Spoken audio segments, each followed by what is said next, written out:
Yo, good morning mga katalbog. Wakas, hindi rin umulan lang isang buong araw. So ito ang gagawin natin. Gayat tayo ng malunggay, pakain ng mga manok. Kasi yung ulamin natin ano masaleno. Pitas ni Katagay. Talbos. Saka may itlog doon. Good morning.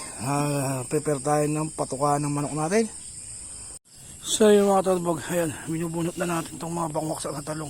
Ay, bulaklak pa pero wala na eh. Kaya na nila magano. So linisin na lang ulit natin to. May mga talong pa naman tayo doon, saka may mga bago tayong tanim. So linisin natin to para bawahin yung talbos. Dahil marami pa kapal pa yung damo, marami na kami natanggal na damo.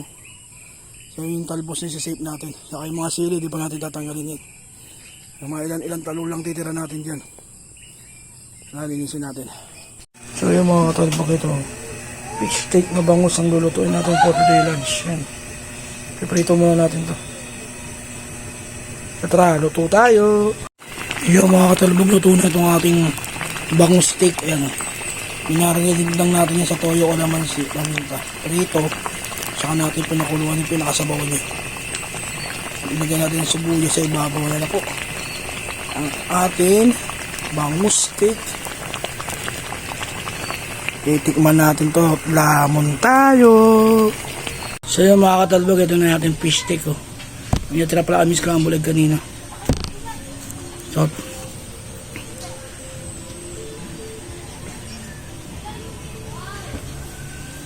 So tara mga katalbog, lamon tayo. Napakaganda ng panahon ngayon. Sana wala nang ang ulan. So tikman natin. First bite.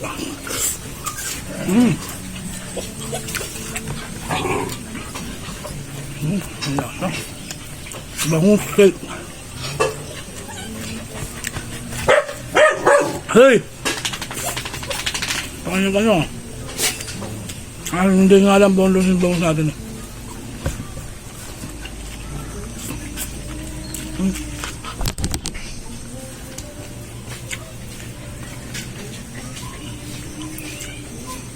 Kaya! Kaya, kung ano na lang. Nakalalong. Dampot! Ano naman? Ngayon, dito pa si Dampot eh.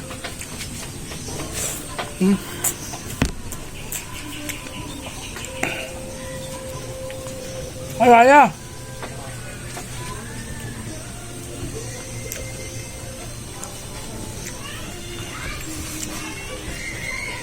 Stop.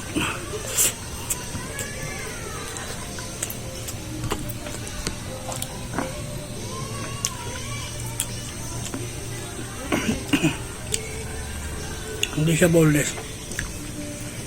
Pero malambot na yung tinik niya.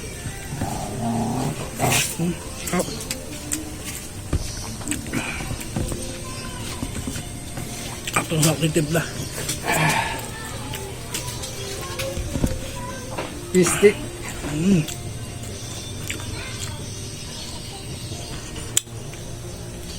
Ngayon, konti lang yung sibuyas kasi ngayon gusto kong sibuyas. Pelaka naman, escabeche, ano? Ang sarap to kung maraming sibuyas talaga. Talo yan, ah.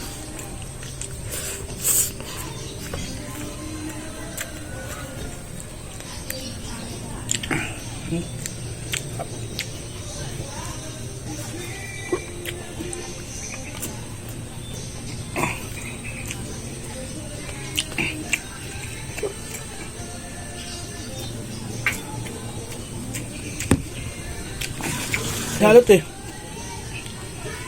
Malasang malasa.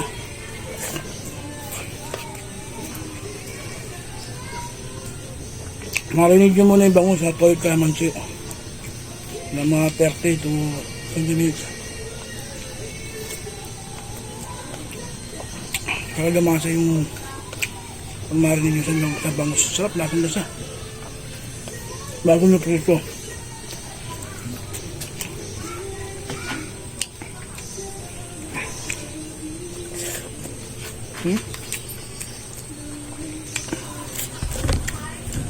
Kung nasa malasa,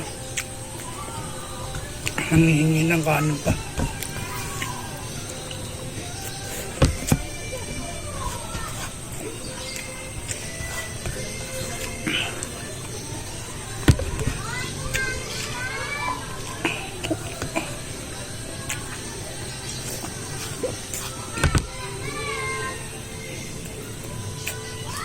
May ulam dun.